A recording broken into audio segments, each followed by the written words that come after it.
Mr. Moka, Rufai Hussein here. Yes. Yes, my dear brother. Mr. Moka. Rufai, how are you? Very well.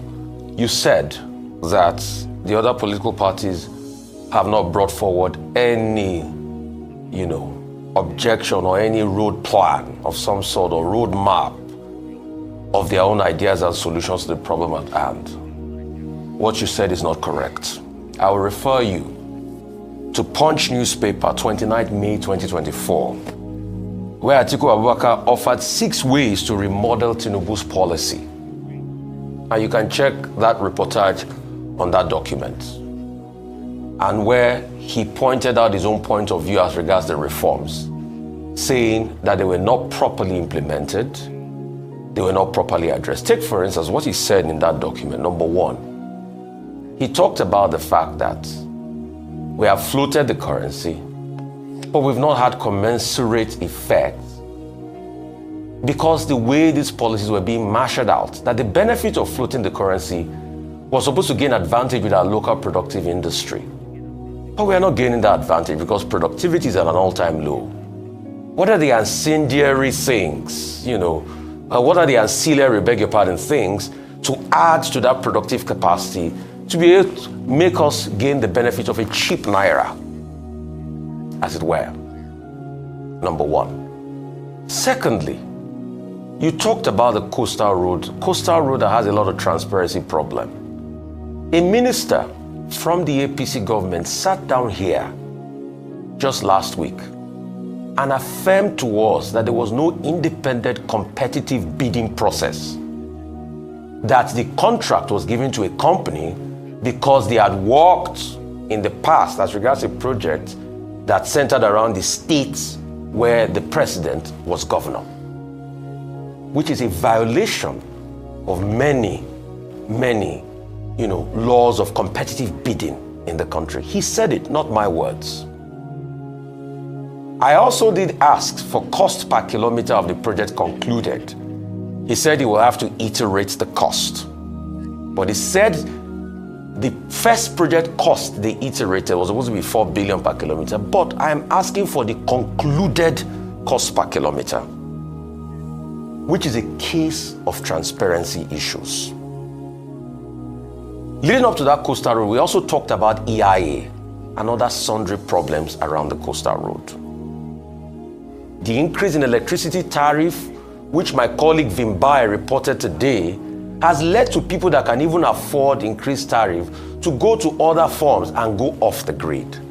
So these are the multiple problems on ground. And you can also check that reportage of 29 May 2024, where Atiku Abubakar responded to all these things boldly, sir.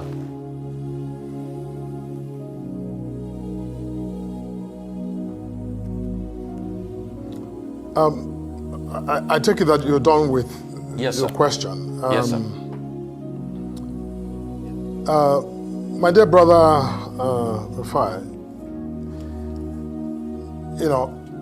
May 2024, if the date you cited is correct, was just about 1 year of the president's inauguration as president of the Federal Republic. And Atiku Abubakar, quite frankly, I'm not familiar with, whatever documentation or suggestions of alternatives that, Atiku Abubakar, made.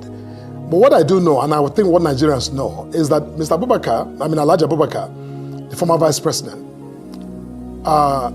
in his campaign for the office of president in the 2023 electoral cycle, was very clear that he would take out fuel subsidy.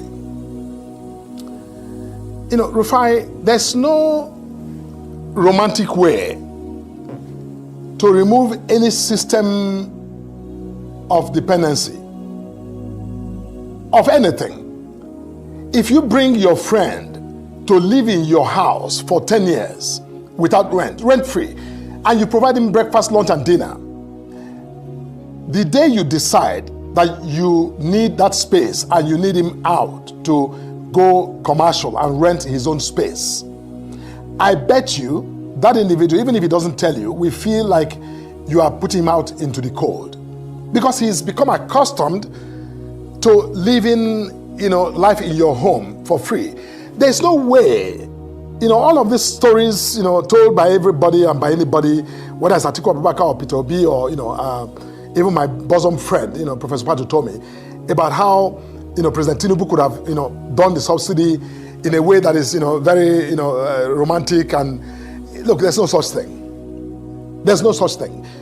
It's about relative impact. What is important is that there was the need, the real self-evident need for us to tackle those problems. And I think that in fairness to even some of the opposition figures, they too were very clear that they would do the same thing.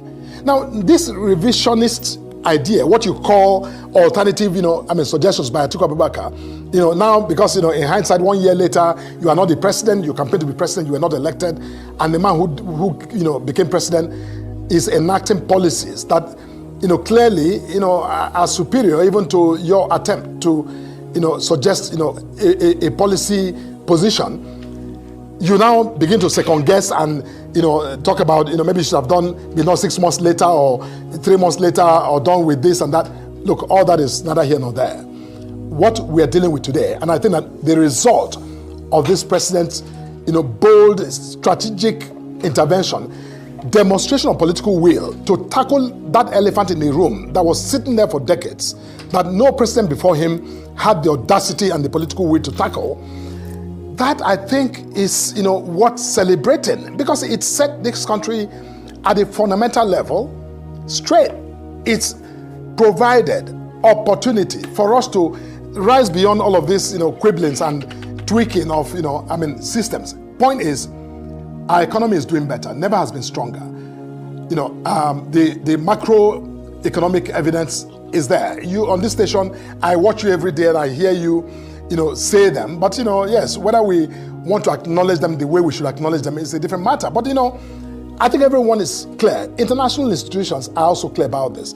And at the micro level, we're beginning to see, clear evidence of progress. 2 years, we're talking midterm here. We're not talking 4 years yet. 2 years on, I think that, Mr. Rufai, I think we are citizens of Nigeria. And I think we all, no matter where we talk from or where we stand, we love this country. That's an assumption we must grant to everybody. Okay. This president, for example, could have said, you know what, I'm going to peg the Naira value to $1 to 1 Naira. And if I have 200 Naira in my pocket, all of a sudden I have $200. I can get on my phone and order something from Amazon or somewhere else, for a lot. But you know what? That will make him very popular. Okay. He has chosen to tackle the problems realistically rather than simply, take a shot at popularity like other presidents have done. Okay, Mr. Moka, there were many things I talked about. I also talked about the lack of transparency in the coastal road. What would you say about a minister saying that a project was given to one contractor because of competence and not giving others the fairness of competitive bidding? Costing is another one that we've gone back and forth. And with due respect, yes. let me finish, Mr. Moka. You said the economy is good. Sure. At 25% inflation rate, World Bank projection of 37% inflation rate, things are bad. You said the economy is good. The economy that was handed to President Tinubu was over 200 billion. Today is less than 200, about 199 billion thereabouts. You said the economy is good. More people have jumped into poverty, have been swept into poverty. Inflation is real. And the social factors are not any better. Insecurity has had an uptick. These are also other facts on ground. So tell me, a government that didn't employ transparency, what would you have done for a bidding process for the coastal road? Would you have just given it to one person rather than calling others to at least have an open bidding? And the cost involved, these are the things we are saying. That's what a lot of people are saying. Rufai, you see, I listened to parts of your interaction with the Honorable Minister for Works, His Excellency Dave Umahi. I listened to parts of that conversation, and he gave you his explanations for that. And I'm, not being the Minister of Works, I'm not going to sit here and, again revisit a discussion you had with him. But he gave, in my understanding of your discussion with him, his explanation for how that process was determined. And, if there are, consequential issues you want to take up with him, please do. But as a citizen and listening to your discussion with him, I don't see what was, untoward for a program of that magnitude. You have said, even on that show, you acknowledge the size and the complexity of that road. I mean, this is one superhighway that we have not done and clearly have no experience of doing in the history of our country. So, again, officials who are appointed to, do job like the minister is, saddled with, they are the ones who must make decisions, and you have a right to, come to them with, criticism or observations about what they've done or how they have not done it. That's within your remit as well, as a citizen and as a journalist. I won't, say more on that. But the point is that I don't think there's a question as to whether or not the economy today is stronger than it has ever been. Everyone, all those who should know, are saying it in very eloquent, terms. Whether it's Modi, whether it's, all of the other rating agencies, globally, the World Bank, the IMF, everybody acknowledges. And locally, we're seeing that result. Look, Rufai, I think, let's not set ourselves back in conversation, looking at, framing these questions the way we are. We can say, look, we can acknowledge, we can, agree that things were really horrible and they're getting better, and that the markers look good. Yes, are we exactly where you and I would agree we need to be? I don't think, we can say yes, but we cannot decide that because there are challenges in the system. Who said these problems were not created in 2 years? They have been with us for years. So when you want to eradicate poverty like Amechi and his, friends, were saying the other day at Amechi's, former governor of River State's birthday celebration, that, the president was weaponizing poverty. That's just absurd. Like I said in my statement, 25 years almost, they didn't, eradicate poverty. And so I think it's unfair to expect this president in 2 years, in midterm, to eradicate poverty. That's really unconscionable. Felix Maka, to suggest. Felix Maka, we need to go. Sorry, very Doctor. briefly, Yes, Doctor. in less than Yes, a Doctor. minute. Yes. Are you really confident, as the chairman of your party pointed out, that 2027 is a done deal for the APC? Because in your statement, in what every other member of your party has been saying, you guys are so dismissive of the opposition, the coalition, Professor Tomi's shadow government. It's like, 2027 is already here and APC is already back in power. Are you that confident that it's just a done deal, a walkover?